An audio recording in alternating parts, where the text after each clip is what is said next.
a man whose wife tried to fool him in the name of therapy sessions. But OP caught them red-handed and did this. A 37 male caught my wife Cass 32 female. Were married in 2018. We met a few years before that through business because we are in the same industry. I love her more than everything. The reason I married her was because I had major turmoil in my life and she stuck with me. We had a small break before we got back together. When we started talking again, I found out my father was indicted in a cold case murder. He was going to jail. The terrible part is my father had custody of my nephew L4 male. At this time, I was the only family member able to take him on because my brother was currently in jail. Through this, she said we would do this together. I knew I wanted to marry her right then.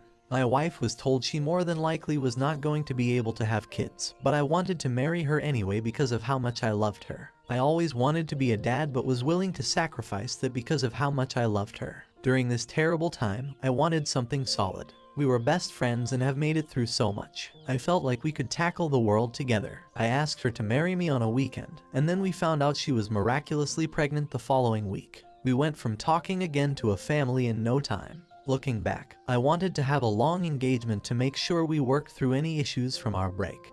But instead we were thrown right in. We were married in 2018 and everything was great. I loved her very much and our marriage wasn't perfect, but I was loyal to her and she was my ride or die. Fast forward to 2021. We moved states because I had to take a new job because of our business being derailed by COVID. This new job required me to travel a lot and she wanted to be close to her family for help with our 3 kids. We had 2 beautiful girls on top of my nephew. Cass quit her last job and worked locally with family. She hated being home because her family were full of constant judgment and asks. When help was needed from them, it was like pulling teeth. It honestly pulled us down and reminded her why she left the first time. Her old employer asked for her back, but this job was 4 hours away and without really discussing it too extensively like a couple should, it required her to be gone during the week. She was going to work this into a remote position, but as she started the job she started to like being away.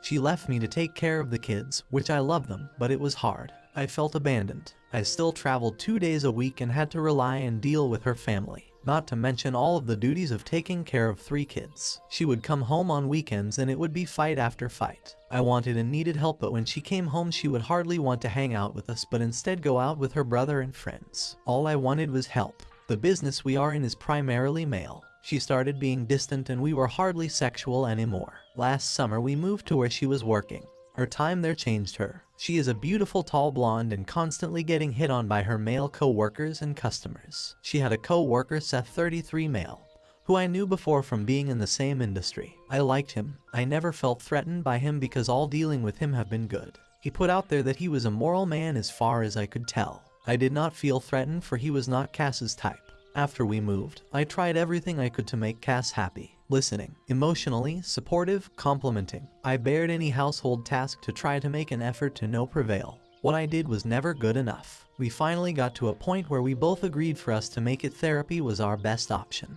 We agreed on individual therapy first. She found an online therapist which I thought wasn't the best, but it was what she wanted to do. One day she asked me what my plans were later in the week. I told her I didn't have to travel and would be working from home. She asked if I could work at a coffee shop that day because she wanted space. She wanted to work home that day and had a therapy session. I said sure. We have always shared our location due to safety. A few times in recent weeks her location would randomly turn off. She said it was an issue with her phone. The day she had her session in the afternoon, she made sure my location was working and called me to make sure. I felt it suspicious. I asked her if everything was okay and she said yes. I turned off my location and 15 minutes before her session she asked why it wasn't working.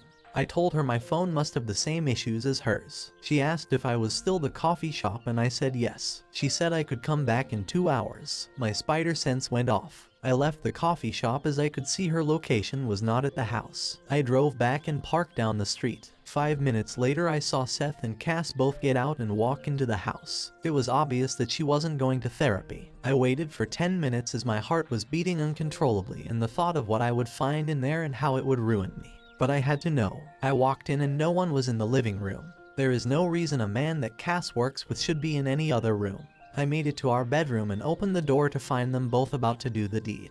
He was full bare on my bed with her almost there. I looked at her and yelled, "Is this a new type of therapy?" Both of them had utter shock in their faces. She ran after me trying to say it isn't what it looks like. I broke down. I didn't cry, but my body and mind took over, for my world was turned upside down. Seth exited as quick as he could as Cass made sure she was between us. I tried to leave, but Cass was physically blocking me. I'm traditional in the aspect to where I would never physically hurt a woman, but a relentless version of Cass came out. All I wanted to do was leave. I was a former defensive lineman and used my old moves to evade her without having to get physical. Once I got to my car, she blocked me from leaving. In order to leave, I had to trick her like I wanted to talk, but I sprinted to the car and took off. I think she broke a nail trying to grab the door handle as I was speeding away. I'm flushed with anxiety. I don't understand how she could have done this after all I did was try to make her happy. The picture of that man naked on my bed is haunting me after he tries so hard to come off as a good man. Still have to process this.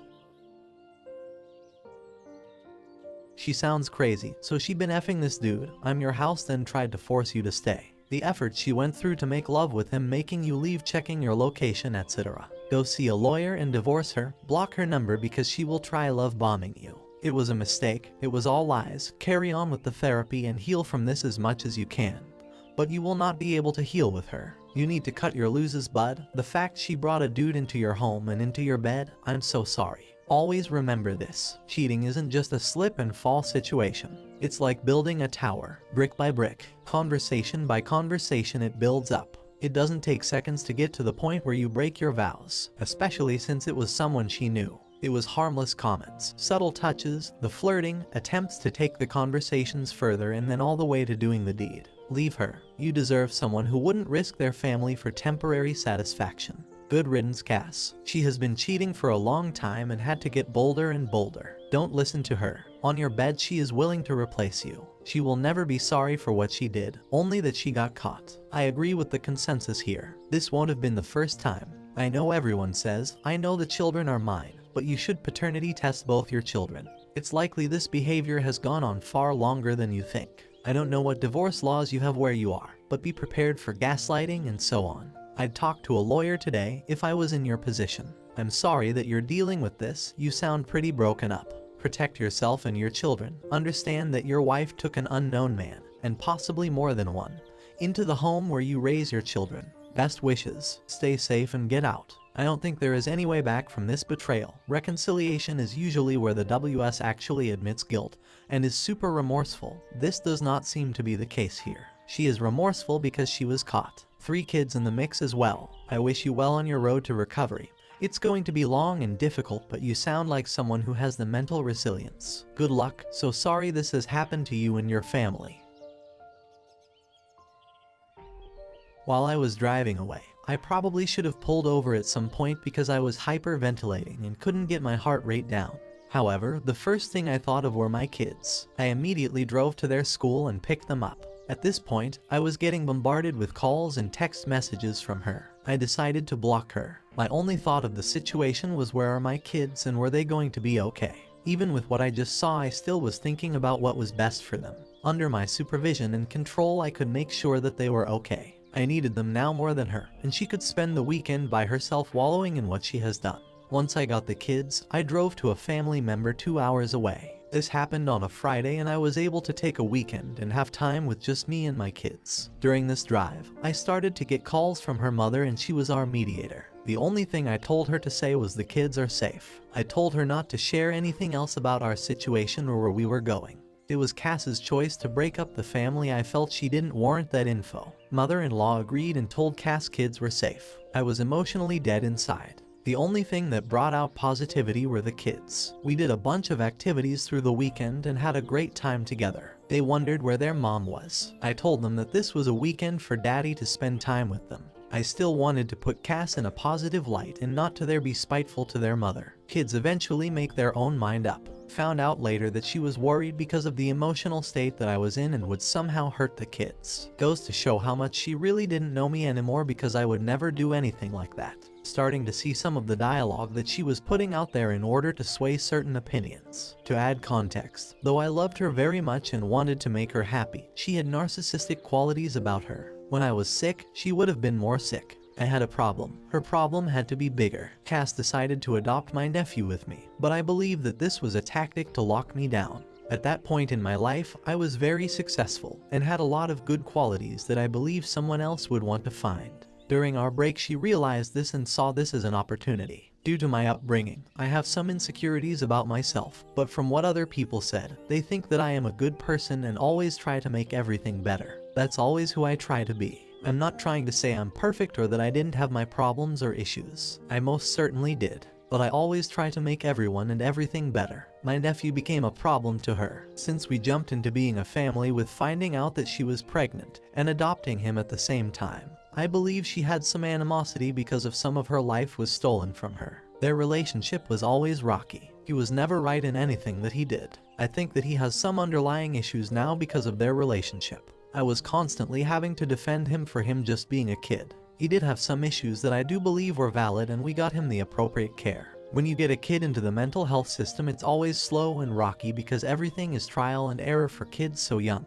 I did my best to see all sides of the situation, but it didn't matter and I was usually stuck in the middle. To give you an update on Seth, he is married with a few kids. He does work in the industry. I am not sure what I'm going to do yet. I still can't help but think of the person that he put off and finding him in my bed like that. I do know that he has blocked me on all social media, so I'm assuming that he's doing damage control to make sure that his wife doesn't find out. However, the 10 minutes in the car before I walked in, I found out a way to contact her for a worst case scenario. The power of the completely ruining somebody scares me, but if that's the right thing to do, then is what I will do. Ruining somebody has its advantages and disadvantages, but also seeing him potentially get away with this also, it's gonna be tough to do. I would also like to let everyone know, for my own benefit and to protect myself, I did record the whole situation on my phone. I have watched it over numerous times and I know that's not the right thing to do, but I'd rather have all the pain right now than linger later. I have unblocked my wife and have had very limited contact, as I told her I don't really want to talk this way. I let her talk to the kids on the phone so she can let them know that they are missed. I'm planning on having a face-to-face meeting with her and writing everything down that I have an issue with, and letting her know that.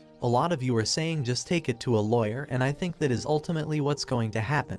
However, I believe this one-on-one is going to give me closure and a direction moving forward. The other advice that a lot of you have given is to get a paternity test on my kids. I can say with the utmost certainty that these are my children. They look just like me, the timelines check out, we have the same birthmark between the three of us, and the color of hair isn't something that could be questioned. In the beginning, I truly believed that she did love me or loved the idea of me. I don't believe that she would have screwed that up. But just for all of our sakes, I still might do the test to leave no stone unturned. Some of my close friends that have given me great advice in the past have told me that I'm doing the right thing by not acting rash. With the video, I could totally ruin her and Seth, but what would I do to my kids? Regardless, I am going to be able to put some stipulations on how we move forward one way or the other, and I'm trying to figure out what those are. I'm not trying to get back with her, I'm trying to find the best way to move forward for our kids. I have many people calling me a simp because I didn't react emotionally, but I always found the best revenge to be methodical and with a lot of thought. I finally had a sit down with Cass. Both of her and Seth gone into defense trying to protect themselves as much as they possibly could. I have the upper hand and also know exactly what I'm going to do. First off, I did an at-home paternity test. Both of the children are indeed mine. There was some doubt based on what the Reddit community was saying, but I got the truth. When I arrived at the house, the first thing that Cass wanted to do was give me a hug. I denied her. She doesn't get to keep playing on my emotions anymore. I honestly felt nothing as she began to cry. I wanted the upper hand in a conversation, so I let her go first. She began by telling me how sorry she was and how she can't get the image of my face when I walked in on her with Seth. She said she had time to reflect on all of the good things and strides I made recently, and realized that she was going a different direction in her head no matter what I did. The situation has made her realize what she did in having me as a partner. We haven't been intimate as of late. She told me that she convinced Seth that this would be a one-time thing to see if she could be intimate with somebody else. She wanted to make sure that it wasn't just her and her emotional state on why she couldn't be emotionally and physically intimate with me. I didn't believe this for 1 second. She knew I had the video and asked me what I was going to do with it. With us being in the same industry, there was a lot of implications that could happen. It would ruin their reputations. There I realized what she was saying earlier was a ploy. Cass having those narcissistic tendencies, it made me realize that's what she was worried about the whole time. And goes my plan. I relayed to her that I don't believe her and actions speak louder than words. Her asking what I was going to do with the video told me what she was really worried about. She asked me not to implicate Seth in his job because he had a family. It was her decision and she convinced him to bring him over and test to see if she could be intimate again, which is complete BS. I said the moral man he is, he should have known better. I understand what it's like to have a relationship with somebody at work, but there are lines you don't cross. He was in that bed too. I was pissed and realized how little of a priority I was again. With my kids in mind, I need to make sure that I'm taking the correct steps to protect myself and them. I told her immediately that Seth needs to find another job. With our industry being very small, he should be able to find one very easily due to the experience that you need. If he doesn't do this, this video is going to go to his work and to his wife. She deserves to know. She said she couldn't ask him to do that. I told her that this decision was both of yours and how am I supposed to just let everything go without consequences? The world doesn't work like that. She said that her and Seth are not on speaking terms because of what happened. He blames her for what happened. I told her you'll see him at work. I'm sure you can pull him aside. Not my problem. I then began to tell her that she needs to go find a place immediately. She said she had no place to go. I said not my problem. I would take the kids to my other family members, but their school is close and can't take them that far. There's no immediate family where we live. I told her that I have the upper hand due to the evidence. Why would I be the one that would be forced to leave as well as Seth getting to keep his job and his marriage intact? I did nothing wrong. I didn't deserve this. She said didn't know what to do. I said that's not my problem. I explained that her narcissistic tendencies affected me mentally and emotionally through our relationship. She needed to hear it because narcissistic people think they never do anything wrong and gaslight. She needed to hear everything I had to say in order to become a better person and mother to our kids. But that's our extent of our relationship moving forward. I told her I'm not your friend anymore and not bother me with any of her BS. In the past, she knew I was a problem solver and would use her problems to try to gaslight me. I asked her to leave after as she had no response. I plan to let Seth's wife know and I want Seth gone from the company first. In order not to affect my kids too much, I don't want Cass's job to be in jeopardy. However, if they don't do what I want, then that's their choice and they know the consequence. I have contacted a lawyer. We meet in the middle of the week. He will have it all in later front of him, even things from the past from our relationship. There will be another follow-up as things progress. I applaud how you managed the situation. While Cass is obviously lying, she doesn't give a damn about you, as you can see. You have the advantage and you can use it in your favor, like you can take custody of kids and also make sure that Cass won't get anything. Though you should consult your lawyer and check if your state has some laws related to adultery. Tell Seth's wife, but don't give her the evidence. You may meet up and show it to her if she needs proof. He is cheating, but tell her you will only give it to her lawyer only while your lawyer is present, with if she needs it as evidence in court. This way you make sure it doesn't get leaked, and Seth's wife seeks revenge outside of law. Well done, you didn't let yourself be manipulated by her. It seems that you have everything under control. Keep it up and get a divorce. You deserve someone who loves and respects you, not like her. Thank you so much for watching till the end.